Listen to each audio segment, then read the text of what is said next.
Sawubona Mthwakazi omuhle, sihlangana njalo kwesinye isiqephu sethu sezindaba kumsakazo we-Citizens Movement Radio. Namhla kungoLwesithathu zingama-27 kuNcwabakazi ngomnyaka ka-2025. Olethulela indaba ngukhethiwe Juma. Kwesihamba phambili namhlanje sekwembulwe njalo enye inkohlakalo ngomNangagwa lapho ephisana ngezokulima. Ibandla eliphikisayo lisola ukugwetshwa kwabali-12 ababoshwa ngesikhathi kuzayiwa ekhethweni lomnyaka ka-2023. Uhulumende ukuvimba kwakhe ukuba kuthengwe umumbu ngaphandle akuqondanga. Nanzi indaba zethu ngokugcweleyo.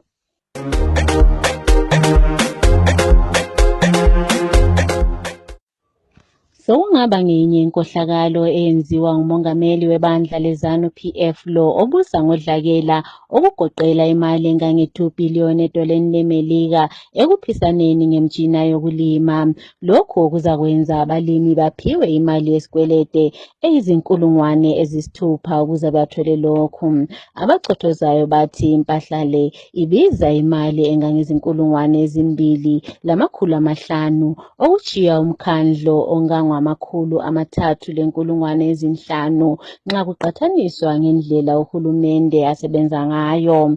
Isiphathamandla sebandla eliphikisayo Eric Kono uye watshela umsakazo we-Citizens Movement Radio ukuba uhlelo lukamongameli lolu olufuqwa nguMnangagwa lungumthwalo wenkohlakalo esizweni. Uye wathi sokungenzeka njalo ukuba abalimi bangayibhadali leyo mali njengalokho okwenzakala ngesikhathi sikaRobert Mugabe enikeza imtshina yokulima. Ake sizweni umhlonishwa uKono ekhuluma.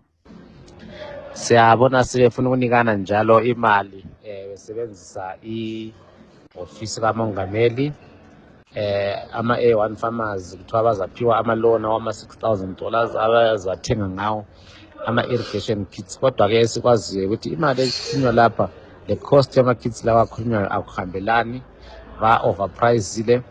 Njalo sike sakubona phambilini ukubana ama-loan lawa aphiwa ama-farmers awezanu esikhathini esiningi azagcina ebhadalwa ngumphakathi, abantu abangazange bathola lutho kuleyo nto. Sikhangele into efanayo sayibona isenzakala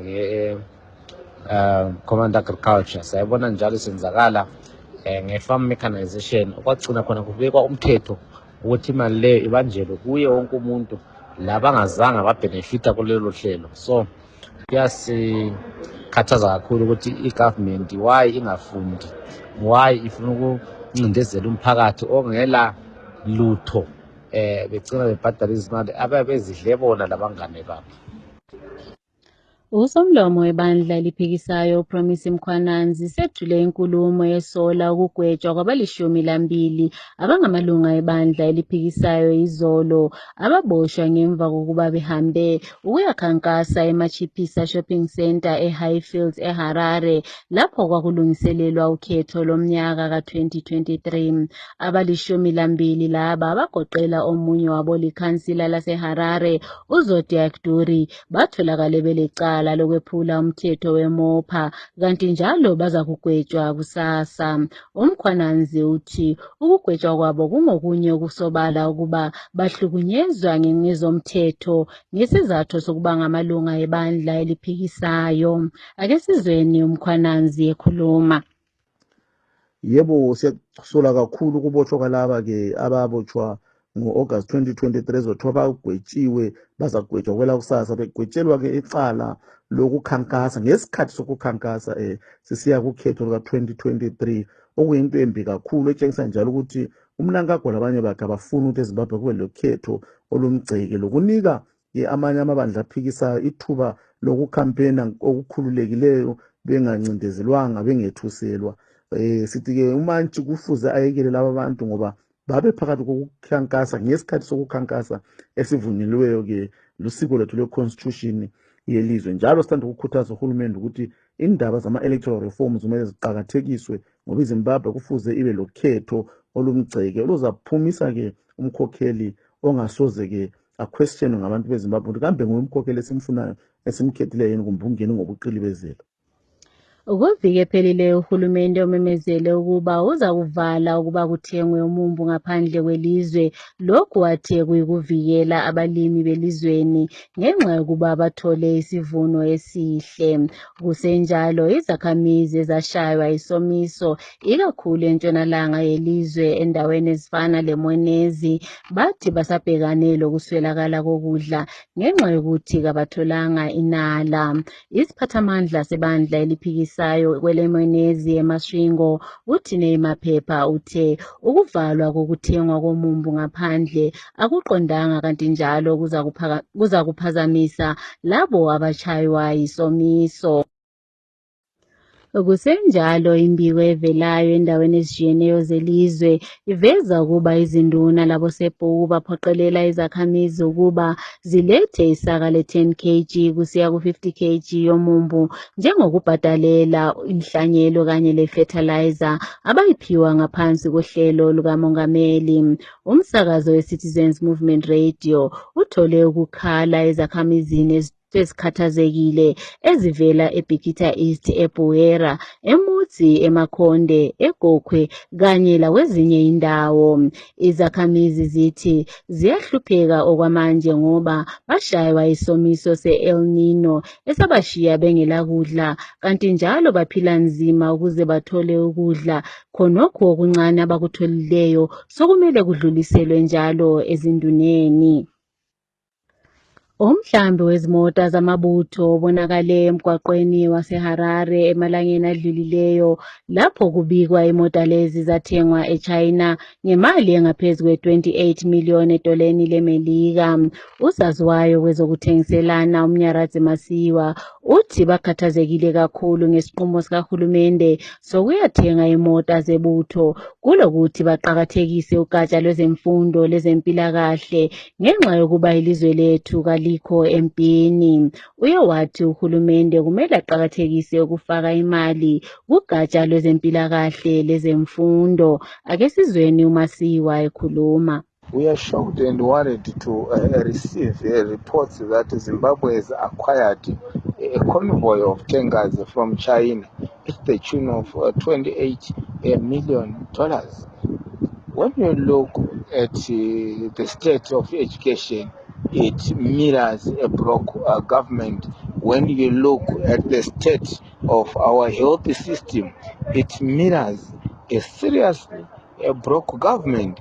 But when then you look at the behavior of this government when it comes to expenditure, their priorities, it doesn't mirror the same. So as the workers of Zimbabwe, we become worried. We then continue to understand that our plight are genuine. Our call for living wages are genuine. Our call for fair wages are very genuine. This gives us energy to continue mobilizing workers of Zimbabwe to demand what belongs to them, because this government really affords to pay such. We witnessed the construction of Shababalas at the tune of more than 100 million previously. This mirrors a very stable and rich government. So this behavior continues to take place in our face, and we continue to ask our question that is this government serious? Are they intentionally bringing down issues of education? Are they intentionally bringing down issues of health in Zimbabwe? So we call upon the government of Zimbabwe to prioritize these two, to make sure that people in Zimbabwe are afforded accessible education and affordable education, because they afford, to make sure that people of Zimbabwe are afforded a healthy system, standard healthy system, because they do afford. Inhlanganiso ezimele yodwa engasebenzelani lohulumende iKhomaliso isitshele uhulumende ukuba elule uhlelo lwakhe lwamalungelo omhlaba aluse emaphandleni. Umqondisi wenhlanganiso yeKhomaliso Rejoice Ngwenya uthi uhlelo lukamongameli lokupha amalungelo omhlaba lusemadolobheni kanti njalo lukhangele kakhulu labo abalimayo, ngalokhu lehlulekisa labo abahlala emaphandleni. Uye wathi njalo uhulumende kumele alungisisise umthetho wezomhlabathi uhambisane lalokhu okukhona kusisekelo sombuso ukuze ukuphiwa kwamalungelo omhlaba kube semthethweni. Ake sizweni uNgwenya echasisa. Kuliqiniso ukuthi siyaqakathekisa udaba lophawu kumbe singathi khona ama-title deeds anikezwa uZulu kumbe uZulu wakhona ohlala emadolobheni kumbe nguZulu ohlala emaplazini kunjalo nje kumbe nguZulu ohlala khona emakhaya. Sina sibona ngathi akufanele kube lobandlululo ukuthi nxa kunikezwa kukhulunywa ngodaba lama-title deeds kuqondane labantu labalimi kumbe lezakhamizi zemadolobheni loba laba abasemakhaya labo balelungelo ukuba babe lophawu babe lemizi kumbe insimu ezilama-title deeds ngoba yikho kukhulunywa ngumthetho. Lapha nxa kuthiwa khona umnumzana uMnangagwa unikeze kumbe unike ithuba labalimi ube babe lama-title deeds kuliqiniso kodwa kakwenzwe ngendlela eqondane lomthetho ngoba isisekelo sombuso sikhuluma ngakho sisithi sona insimu kumbe amaplazi inhlabathi yakhona ngekahulumende kusho ukuthi nxa sokuthiwa khona kuyanikezwa uphawu kakulungisiswa umthetho wakhona ukwenzela ukuthi abantu nxa bethatha benikwa amaphepha lawa benikwe belesithembiso sokuthi bazagcinwa kuhle ngumthetho ngoba kufanele kwenziwe izinto ngendlela kulandelwa umthetho. Umongameli webandla lezanu PF obusa ngodlakela uEmmerson Mnangagwa usesolwe kakhulu ngokusebenzisa uhlelo lukamongameli lokupha amalungelo omhlaba njengendlela yokuveza lo afisa ukuba athathe intambo mayeseshiya uKhudakwashe Takwirei osethungamela ikomiti eyaziwa ngokuthi Newland Tenure System Implementation Committee. Abachothozayo bathi uMnangagwa usebenzisa lolu hlelo ukuze aveze uTakwirei ebantwini abaza kuvota. Abahlaziya ngezepolitiki sebexwayise uMnangagwa kanye loTakwirei ukuba izifiso zabo ziza kuhlangana lolaka lwabantu ngaphandle kwebandla lezanu PF kanti njalo laphakathi kwebandla lezanu PF.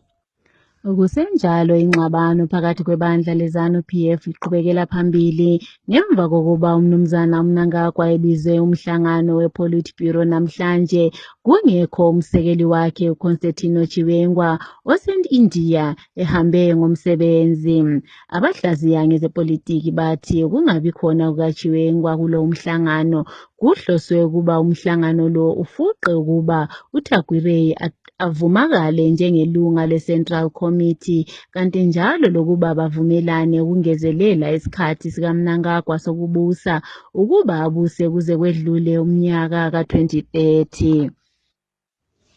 Usadolobha wakoBulawayo uDavid Coltart usexwayise izakhamizi ukuba zingashisi izibi zasengadini ngemva kokuba kube lemlilo emithathu koBulawayo eshise impahla engaphezu kwe-500,000 etoleni laseMelika.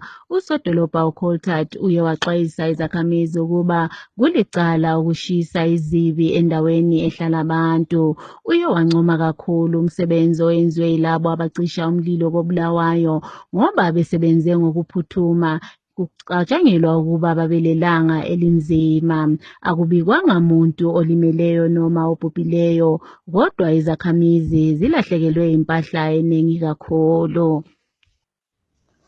Uhulumende usememezele ukuba uza kukhipha umshwarensi wezempilakahle kusukela kumnyaka ozayo ukuze izakhamizi zonke zenelise ukuba zithole impilakahle. Kusenjalo, owayemela ibhinganote edale lephalamende umhlonitshwa uPrince Dubeko Sibanda usexwayise izakhamizi ukuba zingakhangeleli okuningi kuhulumende wenkohlakalo othunganyelwa ngu-Emmerson Mnangagwa. Umhlonishwa uSibanda uye wathi uhulumende ofanayo kusamele achasise ngezinkulungwane zamadola eMelika emali eqoqwa ngomthelo wechukela. Ake simzweni ekhuluma.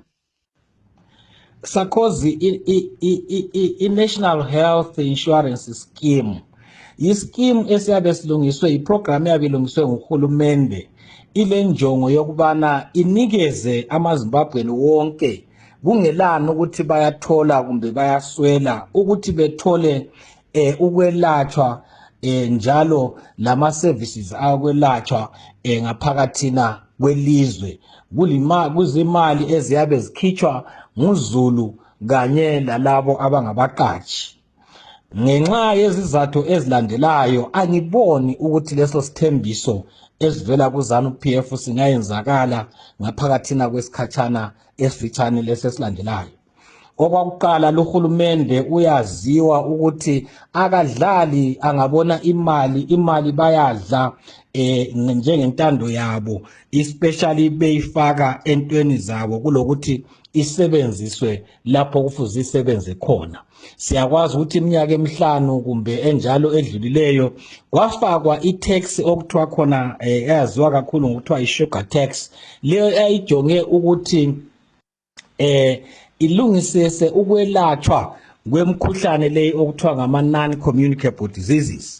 Siyakwazi ukuthi imali eziningi amamiliyoni ama-US dollars athethwe ngalowo mthelo kodwa leyo mali kayibonakali lapho esebenze khona phakathina kwesibhedlela bayithethe bayidla njengenjwayelo. Kanti okwesibili amaZimbabweni imthelo yayo simnengi kakhulu ukuthi sebesala bengela lutho ngaphakathina kwalokho abakutholayo. Kuza kuba nzima ke ukuthi kube noma lesenti elilodwa elingabe liphuma emntwini ukuthi lihambe kuleyo insurance scheme. Abasebenzayo bakhona abayibo okufuze ukuthi bebhadala umthelo sebebalutshwana kakhulu kuleli lizwe ngenxa yokuswelakala kwamathuba okuqatshwa. So ngenxa yalokho leyo mali ayisozitholakali.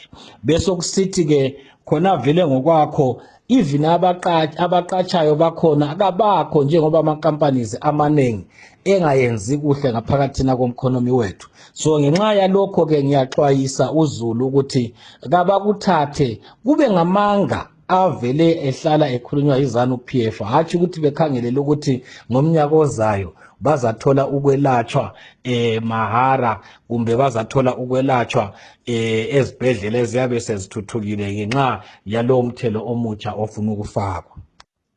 Inkantolo ephezulu yase-South Africa eye-Constitutional Court iye yalahla isicelo semuli yakalowo wayengumongameli waseZambia u-Edgar Lungu ukuze umzimba wakhe ungcwatshwe kwele-South Africa.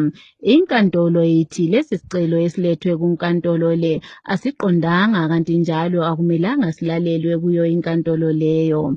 Imuli yakolungu ibilethe isicelo sokuba ngemva kokubhubha kwakhe kumele alahlelwe eSouth Africa lapho inkantolo ephezulu yayithe umzimba wakhe kumele ubuyiselwe kweleZambia nguhulumende waseZambia. Ngesikhangele kwezemidlalo, igoli elihlohlwe ngesikhathi kungezelelwe imizuzu lanele ukuba lenze iqembu laseMadagascar lidlulele phambili kuChan Tournament. iMadagascar yanqoba iSudan 1-0 emidlalweni yeChan semi-final edlalwe izolo kusihlwa lapho bedlale kuhle kakhulu. Womunye umdlalo we-semi-final, iMorocco iye yanqoba iSenegal ngemva kokuba behambe kuma-penalty. iMorocco iye yahlohla 5-3 ngama-penalty.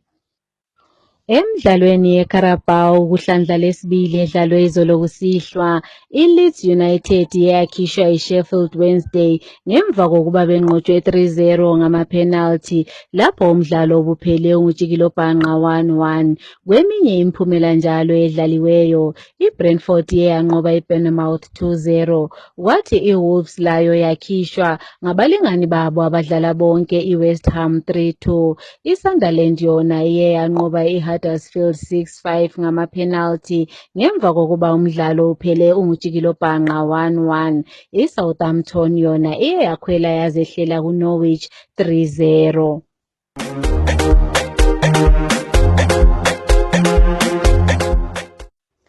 Okuziphetha lezi ndaba kumsakazo weCitizens Movement Radio nanze bezihamba phambili.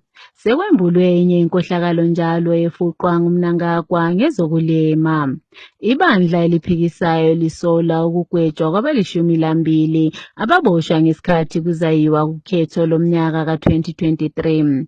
Ukuvinjwa kokuthengwa komumbu ngaphandle akuqondanga. Siziphetha lapha lezi ndaba.